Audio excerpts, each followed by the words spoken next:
ஐயப்பன் கோயிலுக்கு போகிற பக்தர்களே கொஞ்சம் உஷாராக இருந்துக்கோங்க. என்ன ரீசன் அப்படின்னு பார்த்தீங்கன்னா, கிட்டத்தட்ட பஸ்ஸுக்கு அங்கேருந்து ஒரு ஏரியாவிலேருந்து பஸ்ஸுக்கு கிட்டத்தட்ட 8 மணி நேரம் வெயிட் பண்ணி போகிற சுச்சுவேஷன் தான் இருக்குது. மேலே இருக்கிற கூட்டத்தை பார்த்தீங்கனாலே உங்களுக்கே தெரியும்.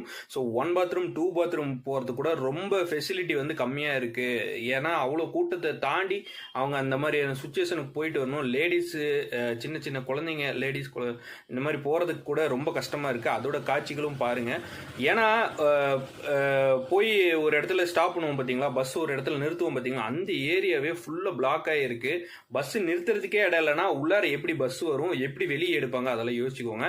ஸோ பிளான் பண்ணி போங்க. ஐயப்பன் கோயிலுக்கு போகிறவங்க இப்போதைக்கு கொஞ்சம் ஒரு 1 வீக்கோ இந்த மாதிரி தள்ளி போட்டு அதுக்கேற்ற மாதிரி பிளான் பண்ணி போய்க்கோங்க. இப்போதைக்கு போகிறவங்க கூட பார்க்க முடியாமல் ரிட்டர்ன் வர்றதா நியூஸ் நிறைய வந்துட்டு இருக்கு. குழந்தைங்கள்லாம் வச்சிட்டு இருக்கிறவங்களுக்குலாம் ரொம்ப கஷ்டமாக இருக்குன்னு சொல்கிறாங்க. ஸோ உஷாராக இருந்துக்கோங்க. இதை பற்றி நீங்கள் என்ன நினைக்கிறீங்க கமெண்ட்ல